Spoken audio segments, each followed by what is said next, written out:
2058 साल साँच्चै मेरो जिन्दगीमा मात्र कालो वर्ष बितेको कहाँ हो र नेपाली इतिहासमै कहिले बिर्सिन नसक्ने घटना परिघटनाका साथ बित्यो। इतिहासका पानाहरू मान्छेका रगतका छिर्काहरूले रंगिने क्रम चल्दै थियो, अर्थात् धरती रगतले भिज्ने क्रम जारी रह्यो। धरतीको माटो मान्छेको रगतले भिज्दा साह्रो विभत्स हुँदो रहेछ, मान्छेको मन साह्रो आँसुले भिज्दो रहेछ। इतिहासमा यति धेरै रगत बगेको सायद बिरलै थियो होला। त्यही साल राजदरबार हत्याकाण्ड भयो, राजा वीरेन्द्रको वंश विनाश गरियो। हुन त उहिलेदेखि राजदरबारमा कयौंको हत्या, बलात्कार, राजनीतिक दाउपेच र जाल झेलका खेलहरू खेलिँदै आएका हुन्। ओहो, कति नृशंस हत्या, साँच्चै सामूहिक हत्या विभत्स नै थियो। त्यो घटना मानवताको दृष्टिकोणले हेर्ने हो भने पनि कति भयानक थियो। त्यो पनि जहाँ हावाले पनि भित्र पस्न अनुमति लिनु पर्थ्यो, जहाँ सुरक्षा कर्मी 24 घण्टा तैनात थिए। सैनिकहरूको त्यो सुरक्षा घेराबाट मान्छे त परै जाओस्, चरामुसाहरू पनि छिर्न सक्दैनथे। त्यही ठाउँ सबैभन्दा असुरक्षित पो रहेछ।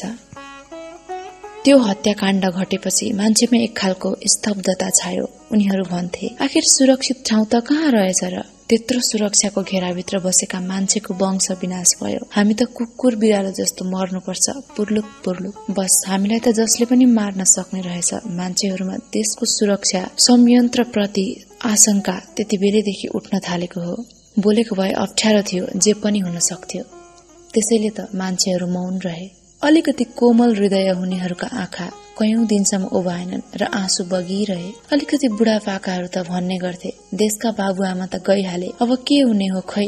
अलिकति चेतना स्तर माथि नउठेका मान्छेहरू भन्ने गर्थे, उफ, मौरीको रानो त मरिहाल्यो, अरू मौरीहरू आपसमा टोकाटक गर्दै मर्छन्। त्यस समयमा यस्ता तर्क वितर्कहरू खुब सुनिन्थ्यो। त्यस समयमा केही कवि लेखकहरूले अलाप र विलापका सृजनाहरू गरे। छ्या, मलाई त पढ्न दिक्क लागेर आउँथ्यो, किनभने सृजनाले रोएको बेला हाँस्न सिकाउनु पर्छ, निराश बनेको मान्छेलाई आशा दिएर जिउन सिकाउनु पर्छ। तर हाम्रा सर्जकहरूले खोइ कुरो बुझेको, यिनीहरूले त पीडामाथि पीडाका सृजना दिएर मान्छेहरूलाई रुवाएका छन्। त्यसैले त मैले त्यो बेला अलाप र विलापका सृजना पढ्दै पढिन, किनभने म व्यक्तिगत रूपमा त्यस्ता सृजना पढेर पीडा बाहेक केही पाउँदिनथे। त्यस्ता कुराहरू पढेर जिन्दगीमा दुखी हुन चाहन्नथे। जिन्दगी पीडा मात्र थिएन, आनन्द पनि थियो, रोमाञ्च र उल्लास पनि थियो, जसलाई म भोग्न चाहन्थे। ममा भने एक खालको जिज्ञासाले डेरा जमाइरह्यो। यो राजदरबारका मान्छेहरू आफूलाई जनताका रक्षक ठान्छन्, तर आफ्नो रक्षा किन गर्न सकेनन्? जब हत्याकाण्डको झुट्टा तथ्य बाहिर जनता सामु ल्याइयो, उनीहरूले यो झुटा कुरालाई एकरति पत्याएनन्। जनताका आँखामा कति सजिलै छारो हाल्न खोजियो। राजदरबारले जनतालाई कति निरीह र लाटो ठान्यो। दरबारको कुरालाई 7-8 वर्षको बच्चाले पनि गिज्यायो। उसले भन्यो बाबुआमासँग, बाबा, यस्तो भए परिवारका सबै मान्छे कसरी मर्छन्? उसका बाबुआमा मौन रहनु उचित ठान्थे र भन्थे, खोइ कसरी मर्छन् थाहै छैन। त्यस बखत मौन रहनु उसका बाबुआमाको रहर थिएन, बाध्यता थियो। बोलेको भए जे पनि हुन सक्थ्यो।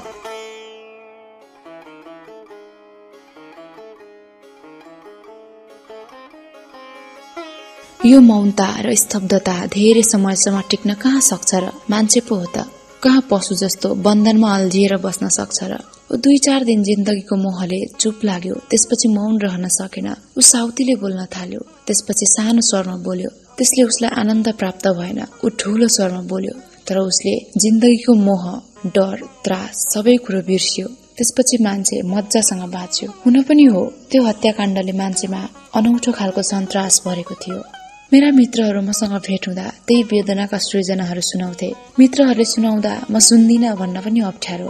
मलाई क्या पर्थ्यो फसाद। सुनु भने पनि कति सुनु, नसुनु भने रिसाउलान् भन्ने डर। जे होस्, राजदरबारको नौटङ्कीलाई मान्छेहरूले नाङको रूपमा देखे र बुझे। मान्छेमा राजतन्त्रको विभत्स रूप पनि यति मजाले उदाङ्गियो, जसलाई कसैले चाहेर पनि छोप्न सकेन। म भने मनमा नै सोच्थे, मान्छेहरू किन यति साह्रो दुखी भएका होलान्? चुपचाप मान्छेहरूका कुरा सुनिरहे। उनीहरू खासखुस गर्थे, मुखामुख गर्थे, चुपचाप लाग्थे। मान्छेभित्र गुम्सिएको असन्तुष्टिको स्वर बिस्तारै बिस्तारै मुखरित हुन थालेको थियो। त्यो जनता अब राजतन्त्र राख्न चाहँदैनथे। तर ज्ञानेन्द्र शाहलाई खुट्टामा दाम राखेर सबैले ढोकेको देख्दा मान्छेहरू आक्रोशित, विस्मित थिए। ढोक्ने मात्र कहाँ हो र, ज्ञानेन्द्र शाहका खुट्टा धोइदिने आइमाईहरू थिए। त्यति बेला उनले आफूलाई साक्षात अलौकिक देवताको रूप ठाने होला, तर उनी देवताको रूप थिएनन्, मान्छेकै स्वरूप लिएर जन्मेका छोरा। उनले आइमाईले खुट्टा धुँदा भो पर्दैन भन्न त सक्थे नि, तर त्यसो भन्न के सकुन् र। उनलाई आइमाईका कोमल हातले खुट्टा धोइदिँदा मज्जा लागिरह्यो। धुनेहरूलाई आफ्ना सेवक ठानिरहे, उनले आफूलाई मालिक। बस 21औं शताब्दीमा पनि किन यस्तो चलन अशक्त भए अरूले धोइदिएको पनि सुहाउँथ्यो। तर सब थोक ठिकठाक हुँदाहुँदै खुट्टा पनि अरूले धोइदिनु पर्ने, जुत्ता मोजा पनि अरूले लगाइदिनु पर्ने। उफ, कस्तो चलन। हत्याकाण्डका अपराधीलाई जेल चलान गर्न माग गर्दै थिए जनता। उनीहरूको स्वर खोइ कसले सुन्ने। उफ, जिन्दगीमा यस्तै घटना र परिघटनाले प्रभावित भए म। आफू जनता हुनाको भेद त्यहाँनेर चाल पाउँदै थिए। जनतालाई सत्य तथ्य कुरा जान्न किन अधिकार छैन? यस्तै यस्तै कुराहरूले कोपारिरह्यो मेरो युवा हृदयलाई। देश रक्ताम्य बनेको देखेर स्तब्ध हुन्थ्यो मन। मान्छेका लासहरू यत्रतत्र सर्वत्र छरिएको देखेर दुख्थ्यो मुटु। मान्छे कति निर्दयी जात, हत्या पनि यति क्रूर पाशवे। मान्छेको मन मुटु हुनेहरू जोसुकै पनि स्तब्ध बन्थे। यस्तो समयमा सृजनाको यात्रा आफैमा कठिन छँदै थियो। त्यसमाथि स्वतन्त्रता, प्रजातन्त्र, मानवाधिकार, परिवर्तनको मार्ग रोजेर कलम चलाउनेहरूलाई त झनै अप्ठ्यारो थियो। उनीहरूलाई तत्कालीन समयमा टेढो आँखाले हेर्थे। म यस्तै मूल्य मान्यता बोकेर कलम बोक्ने मान्छे। सृजनामा पनि जनताको परिवर्तनका स्वरहरू आएका हुन्थे, किनभने म जनताकै छोरीचेली थिए। उनीहरूकै छत्र छाया पाएर उनीहरूकै माझमा हुर्केकी बढेकी। उनीहरूको दुःख सुख हर्ष विस्मात सबै कुरासँग परिचित। उनीहरूको नुनको बेइमानी म कसरी गरूं? मेरा कलमले न्यायका स्वरहरू बोके, क्रान्तिका सकारात्मक र उज्यालो पक्ष पछ्याइरहे।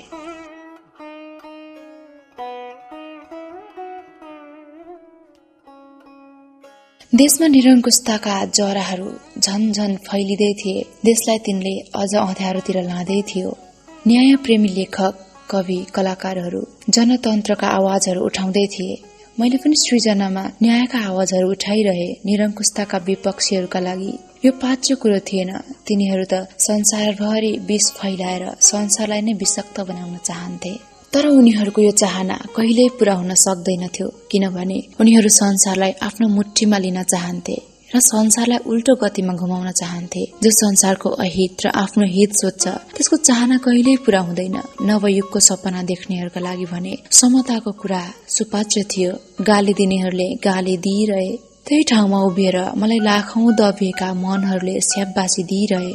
गाली दिनेहरू ताली दिनेहरूको माझ खोइ कता बिलाउँदै थिए कता।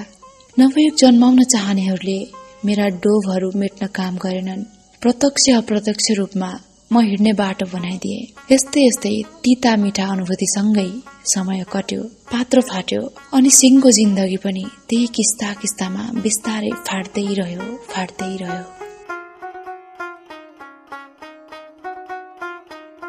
त्यो सन्त्रस्त समयको संकटकाल, त्यसमाथि संकटग्रस्त जनजीवन साँच्चै भयानकै थियो। 2059 सालको 1-2 महिना पनि नबित्दै देशभरि संकटकालको घोषणा गरियो। हत्या, आतंक, बलात्कारका घटनाका श्रृंखलाहरू बढ्दै थिए।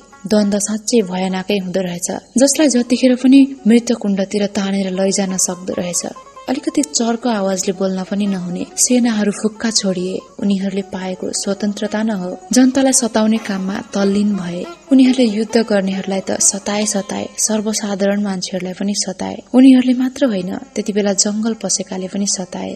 सताइनेहरू कोही भन्थे भात खुवाउनु पर्यो, यति चन्दा दिनु पर्यो, या त 1 जना छोराछोरी हामीलाई दिनुपर्छ भन्दै आउँछन्। कोही उनीहरूको डरले सेना प्रहरीमा भर्ती भयो भने उनीहरूका बाबुआमा, श्रीमती, दाजुभाइ, दिदी बहिनीहरूलाई दुःख दिन्थे।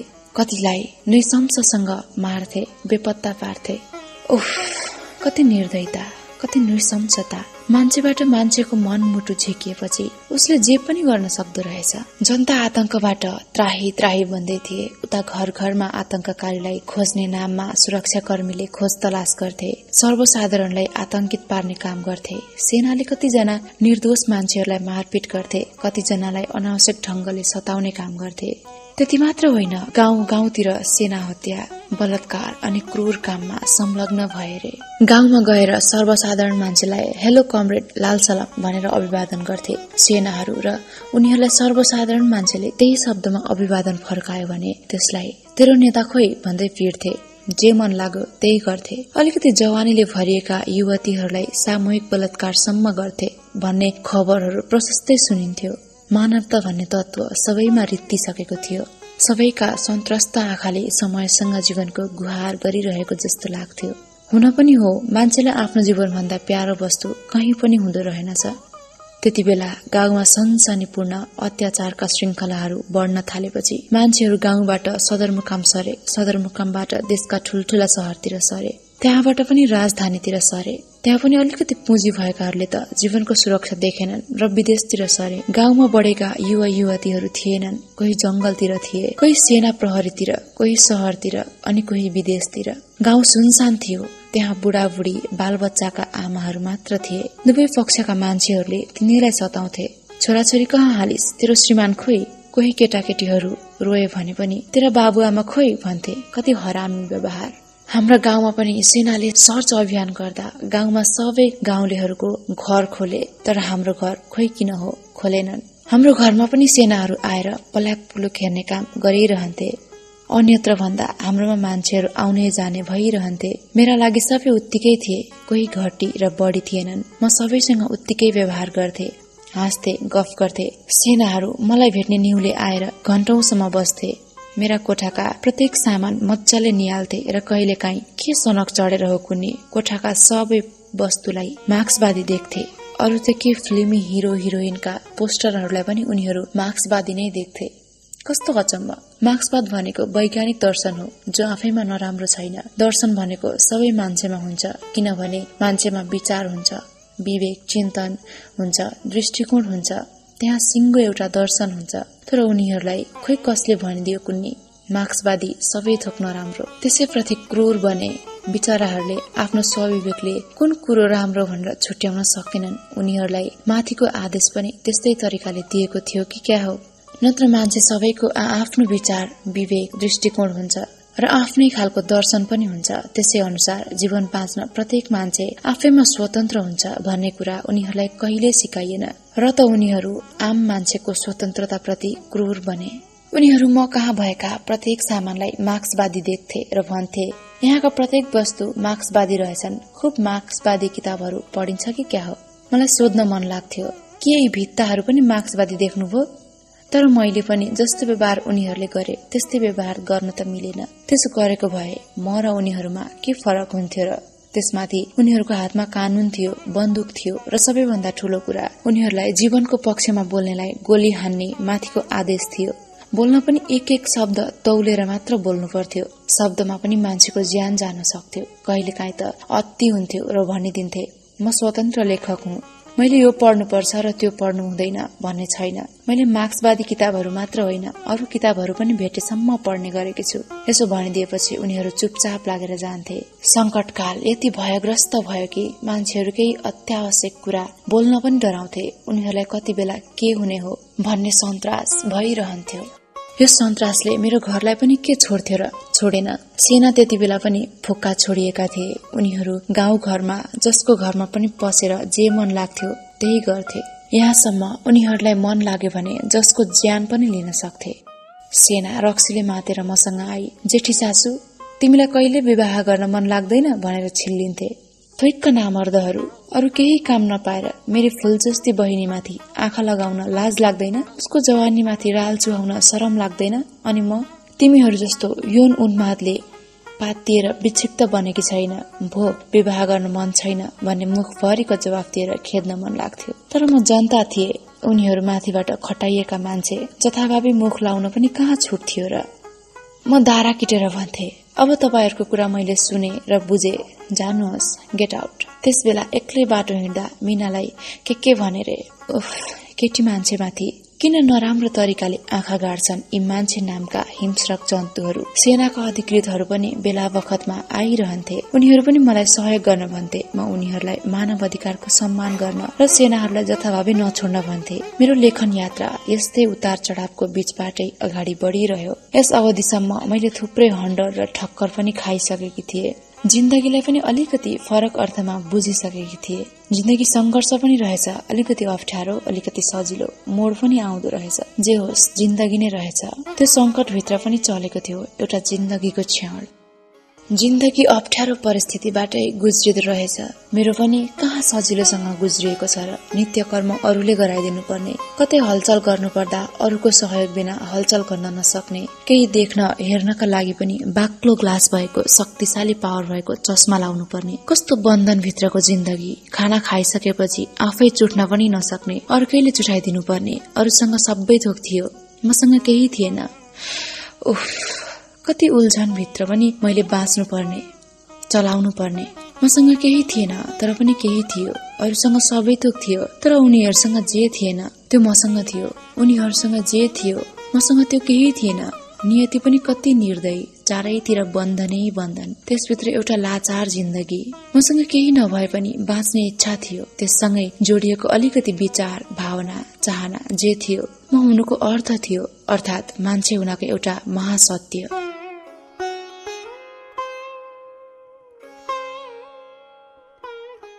जो माथिका देश चलाउने शासक प्रशासकहरूले बुझेनन्। मान्छेसँग भावना, चाहना, विचार हुन्छ। त्यससँग जोडिएको बुझाइलाई अभिव्यक्त गर्न पनि स्वतन्त्र हुन्छन्। सबै मान्छेले भन्ने यो महासत्यलाई पनि उनीहरूले बुझेनन्। संसार परिवर्तनशील छ, गतिशील छ। यो एउटा सत्य हो। यही संसारको प्राणी मान्छे, उसका इच्छा आकांक्षा पनि स्वतन्त्र र परिवर्तनशील छन्। यो अर्को सत्य। ऊ जिन्दगीमा सधैँ प्रगतिशील गति लिन चाहन्छ। तेस्रो महासत्य हो। तर यो देशका माथि बस्नेहरूले यो कुरो कहिल्यै बुझेनन्, या त बुझेर पनि बुझ पचाएको नि। यो महासत्यलाई पछ्याउँदै कलम चलाउने मान्छे म जस्तो सुकै अप्ठ्यारो परिस्थितिमा पनि कलम छोड्न सकिन। छोड्नु पनि कसरी? मेरो कलम नै संसारसँग सम्बन्ध जोड्ने पुल हो। मैले कलम छोडेर जिन्दगी बाँच्न सम्भव त थियो, तर सहज र सरल थिएन। संसारसँग परिचित पनि म कलम कर्मीकै रूपमा थिए। मैले यस्तो पनि देखे, आफ्नो कलम, आफ्नो स्वार्थका लागि बाँच्नेहरू, आफ्नो आत्मा बेच्नेहरू। म त्यस्तो गर्न तयार थिइनँ र नै त म आफ्नै अस्तित्व लिएर बाँचे, स्वाभिमानमा बाँचे। मलाई आफ्नो स्वार्थका लागि कलम बोक्नु थिएन, आत्मा बेचेर पनि कलम चलाउनु थिएन। मैले कलम जीवनका लागि बोके, चलाए। आन्तरिक द्वन्द्वले हामी जस्ता बीचका मान्छेहरूलाई अप्रत्यक्ष रूपमा भए पनि ज्यादै सताउँदो रहेछ। झन प्रत्यक्ष रूपमा द्वन्द्वको पीडा भोग्नेहरूले कसरी सहे होलान्? मान्छेहरू अँध्यारो भित्रै छन् जस्तो लाग्थ्यो। ओह, यो कति त्रासदी भित्र बाँच्यो। त्यो सम्झिँदा अहिले पनि आङजिरिङ्ग हुन्छ। यता राजाको गद्दीमा बसालिएपछि ज्ञानेन्द्र शाहले जनताका न्यूनतम अधिकार पनि खोज्दै गए। दलहरूलाई संसदमा एक खालको प्रतिबन्ध लाउँदै गए। छोरालाई दशैंको मुखमा पारेर युवराज घोषणा गरे। यस कुरालाई नेपाली जनता कसैले पनि समर्थन गर्न सकेनन्। भित्रभित्र रिसले आगो हुँदै थिए। राजदरबार र त्यहाँ बस्ने क्रूर शासकहरूलाई रिसले मुरमुरिँदै धारे हात लागिरहेका थिए। तर के गर्नु? माथिकाले तलकालाई जसो गरे पनि सहनै पर्ने। जनता भित्रभित्रै उकुस मुकुस हुँदै थिए। त्यो उकुस मुकुस कति बेला विस्फोटन हुने हो कसैलाई पनि थाहा थिएन। जति बेला पनि त्यो पड्किएर बाहिर निस्किन सक्थ्यो। कयौंको रगत लतपतिएर ठडिएको सधैँभरि जालझेलको खेल खेल्ने त्यो दरबारले जनताको चाहना भावना के बुझ्थ्यो र? उसले जनताको रगत पसिनामाथि रजाई मात्र गर्न जान्यो। तर हामीले त्यसैलाई देवताको स्थान मानेर आफ्नो रगत पसिना चढाइरह्यौं। राजालाई विष्णु भगवानको अवतार भनेर पुजिरह्यौं। आखिर राजा पनि त कुनै धरतीको भुइँ पट्ट फोरेर निस्केका थिएनन्, न त आकाशबाट फुत्त ओर्लिएका मान्छे थिए। उनी पनि हामी जस्तै मान्छेका गर्भबाट जन्मिएका मान्छेकै छोरा थिए। अनि किन विष्णुको अवतार ठान्ने? जन्मिन साथ देशको शासक हुने यो कस्तो परम्परा? किशोर कालदेखि मेरो हृदयमा यस्ता अनगिन्ती प्रश्नहरू उठ्ने गर्थे। कसैसँग सोधिहाले भने पनि जवाफ ठ्याम्मै दिँदैनथे मान्छेहरू। दरबार हत्याकाण्डपछि मान्छेहरू खुलेआम दरबारको विरोधमा निस्किए। मेरा कलमका निभहरूले प्रत्यक्ष अप्रत्यक्ष रूपमा गणतन्त्रका स्वरहरू बोल्दै थिए। मैले सीधा रूपमा कसैको विरोध र समर्थन गर्नुभन्दा शान्ति, लोकतन्त्र र स्वतन्त्रताको वकालत गरे कविताहरूमा। यदाकदा मैले लोकतन्त्रको बारेमा नबोलेको नलेखेको भन्नेहरू पनि थिए, जो आफूलाई निकै लोकतन्त्रवादी ठान्दथे। म यिनीहरूले जस्तो नाङ्गो तरिकाले लेख्न बोल्न पनि स्वतन्त्र थिइन। म स्रष्टा थिए। मैले सस्ता राजनीतिक नारा पनि त लेख्न भएन। यही सस्ता नारा नलेख्नु नै उनीहरूले लोकतन्त्र गणतन्त्रको बारेमा मैले नबोलेको नलेखेको ठानेका होलान्। यस्तो ठान्नु पनि स्वाभाविकै हो। म बाहिर पत्र पत्रिका अथवा मिडियामा त्यति रचनाहरू दिन्नथे। यो मेरो अति नराम्रो बानी। मलाई कहिल्यै लेख्न अल्छी लागेन, तर बाहिर पठाउन साह्रै अल्छी लाग्थ्यो। उही साथीहरूले मागेर मिडियाहरूमा 2-4 सृजनाहरू लगिदिए भने मात्र आउँथे, कि त उनीहरूले मन छेड्ने गरी गाली गरे भने मात्र। म मिडियामा 1-2 सृजना पठाइ टोपल्थे, कि त मलाई आफूभन्दा अग्रजहरूले मायाले गाली गर्दा मन झसङ्ग हुन्थ्यो र उनीहरूलाई 2-4 सृजना दिन्थे अनि उनीहरूले विभिन्न पत्र पत्रिकामा दिन्थे। म जस्तो सुकै अप्ठ्यारो समयमा पनि बोल्न सक्थे, लेख्न सक्थे। मलाई जिन्दगीको कुनै डर थिएन, त्यसैले निर्धक्कसँग बाँच्न सके। तर मान्छेहरू कति काँतरपन लिएर बाँच्दा रहेछन्। मैले बोल्दा उनीहरू डराउँथे, मैले लेख्दा उनीहरू जिन्दगीको मोहले अतालिन्थे। त्यसैले म उनीहरू जस्तो हुन सकिन। मलाई उनीहरूलाई जस्तो जिन्दगीको मोह पनि कहिल्यै लागेन। त्यसैले त लेखिरहे। आफ्ना विचार भावनाका अभिव्यक्तहरूमा म निर्धक्कसँग पोखिरहे। त्यो अप्ठ्यारो समयको एउटा अभिव्यक्ति हो नौलो प्रतिबिम्ब कविता संग्रह 2060, जसलाई छापिदिए धरान निवासी मदन प्रसाद श्रेष्ठले। उनी धरानमा मेरीगोल्ड भन्ने स्कुल चलाउँदा रहेछन्। हाम्रो भेट धनकुटामै भयो। एउटा भेटमै उनी मसँग यति प्रभावित भएछन्, जुन कुरो शब्दले उतार्न सक्दिन म। हो, मेरो 6औं कृति धरानका मान्छेले निकालिदिए। धरानमै विमोचन पनि भयो। मैले त्यति बेलै पूर्वका स्रष्टाहरूलाई अलिकति भए पनि जाने र चिने। जे होस्, त्यो अँध्यारो समयबाट मेरो कलमले मुक्तिको स्वर बोलिरह्यो।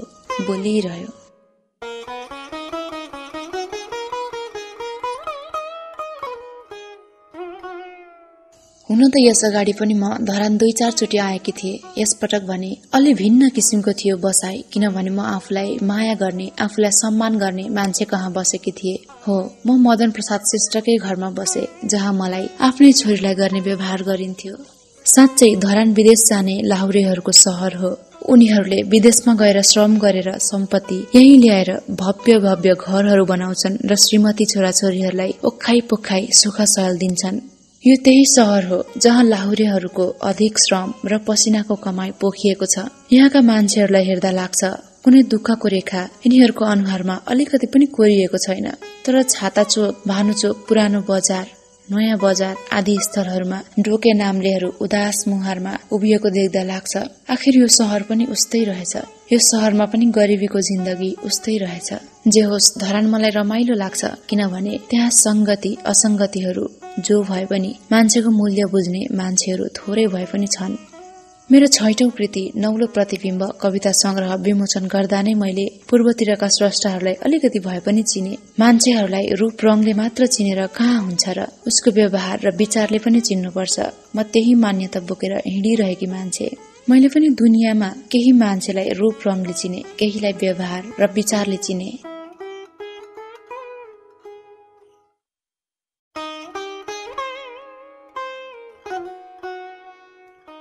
त्यो साँझ धरानले बास बस्न खोजिरहेको थियो। मान्छे गर्मीको समयमा आफ्ना कौशीमा बत्ती झलमल्ल बालेर शीतल हावा खाँदा रहेछन्, त्यही बात मार्दा रहेछन्। मलाई पनि सामेल गराइयो। त्यो साँझ धरान बजार निकै आकर्षक देखिएको थियो। त्यही साँझ एउटी महिला म नजिकै आएर एकछिन उभिएर मलाई हेरिरहिन् अनि थोरै मुस्कान छाड्दै भनिन्, के छ झमक? हुन त यिनलाई मैले केही समय अगाडि धरानको घोपा क्याम्पमा स्वास्थ्य परीक्षण गराउँदा पनि भेटेकी थिए। त्यति बेला पनि उनले मसँग आत्मीय व्यवहार गरेकी थिइन्।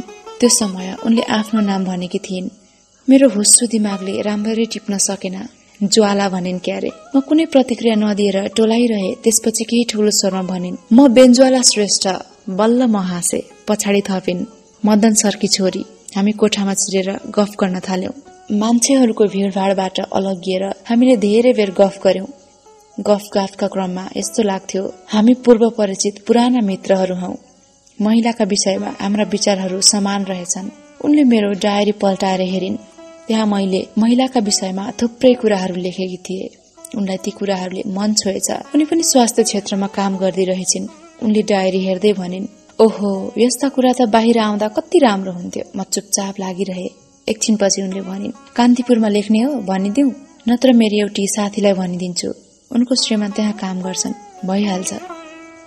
मैले उनलाई केही जवाफ नदिई मौन बसिरहे। मौनता देखेर उनी केही हडबडाइन् र भनिन्, नाइ नभन न झमक, तिमी जस्तो सक्षम लेखक कान्तिपुरमा आउनुपर्छ। म कुनै कुरा पनि हत्तपत्त हुन्छ भन्ने जवाफ दिन्न। उनलाई पनि त्यसै गरे। उनले धेरै बेर कर गरेपछि माने। त्यति बेला एकजना महिला स्तम्भकार म थिए कान्तिपुरमा। त्यो बेलाका सम्पादक थिए युवराज घिमिरे। उनी पनि धेरै खुसी थिए। हुन त मलाई राष्ट्रिय युवा सेवा कोषको विशेष पहलमा महिला समाज कल्याण तथा बाल बालिका मन्त्रालयबाट मासिक रूपमा 1000 रुपियाँ सरकारले दिन्थ्यो। त्यसले कलम र कापी किन्न र लुगाफाटा किन्न मरितरी पुग्थ्यो। त्यो पनि मासिक रूपमा दिइँदैनथ्यो, वार्षिक रूपमा दिइन्थ्यो। यता मलाई जीवन चलाउन साह्रै गाह्रो थियो। सम्बन्ध पनि अलिकति भावनामा चल्दो रहेछ, धेरै जसो पैसामा चल्दो रहेछ। यही पैसामा चलेको सम्बन्धलाई चलाउन पनि मलाई पैसाकै जरुरत भयो। यता फर्की पैसा, उता फर्की पैसा, यहाँसम्म कि मान्छेले फेर्ने प्रत्येक सासको पैसा। यो दुनियाँमा मेरो केही चलेन। मैले पाएका पुरस्कारहरूका पैसाले पनि घरको गर्जो टार्न बाध्य भए म, अर्थात् जिन्दगी चलाए। दिनेहरू के गर्यो त्यो पैसा भनेर सोध्थे। जवाफ दिन मन लाग्थ्यो, सम्बन्ध र जिन्दगी चलाए, बस। यस्तो जवाफ दिन पनि मलाई खोइ केले रोक्थे कुन्नी। कान्तिपुरमा स्तम्भकारको रूपमा पसेपछि जिन्दगी चलाउन केही सहज र सरल भयो। आफ्नो आर्थिक स्थिति पनि केही बलियो हुँदै गयो। तर राजनीतिक स्थिति एकदमै अप्ठ्यारो थियो। त्यस्तो परिस्थितिमा कलम चलाउनु पर्ने काम सजिलो त थिएन। तर काम नै त हो नि। सजिलो अप्ठ्यारो जे भए पनि आफूले गरेर कमाएको जस्तो आनन्दको कमाई अरूले दिएको कहाँ हुँदो रहेछ र। जति थोरै भए पनि आफ्नो कमाई समात्नु भनेको अति आनन्दको कुरो। आफै बाँच्नु भनेको कति रमाइलो कुरो। मैले गरेको श्रमको पैसा देखेर धेरै जसो लोभिन्थे, त्यसमाथि र्याल चुहाउँथे। संसारमा यस्ता हरामी मान्छे छन् जसले अरूले गरी खाएको देखि सहँदैनन्। मलाई टेढो आँखाले हेर्नेहरूले त मेरा कुनै पनि कामलाई मन नपराउनु स्वाभाविकै थियो, किनभने उनीहरूको हेराइ नै सकारात्मक थिएन भने के राम्रो देख्थे। मैले जीवनलाई सधैँ सकारात्मक कोणबाट हेरे, त्यसैले त यसको रथ पनि सकारात्मक गतिमा अगाडि हाँके। सम्पादक र स्तम्भकारको सम्बन्ध खोइ कस्तो कस्तो हुन्छ भन्थे मान्छेहरू। तर मेरो सम्बन्ध दाजु र बहिनीको जस्तो भयो, किनभने मलाई अत्यन्तै माया गर्ने युवराज दाइले। उनलाई म दाजुकै रूपमा सम्मान गर्थे। हामी बीच सम्बन्ध कहिले सम्पादक र स्तम्भकारको भएन। पाठकहरूले त्यसलाई पढिदिए। म र कान्तिपुरलाई जोड्ने सेतु बनिन् बेज्वाला दिदी। जोड्ने सेतु त बनिदिन्। युवराज दाइले नपत्याइदिएका भए के हुन्थ्यो। तर उनले पत्याइदिए मात्र होइनन्, स्याबासी दिएर मलाई लेख्न प्रोत्साहन गरे।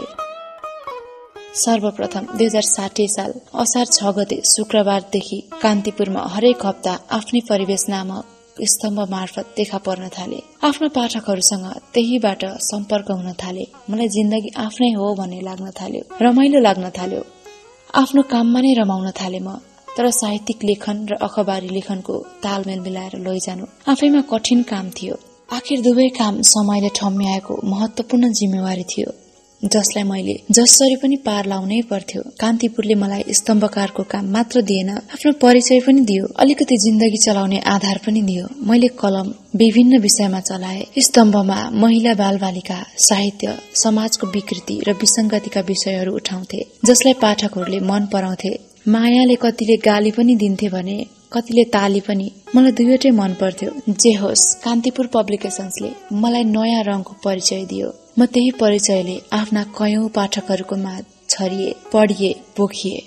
अक्षर र शब्दका रङहरूमा आफूलाई भुले, समर्पित गरे। आफूलाई अक्षर र शब्दहरूमा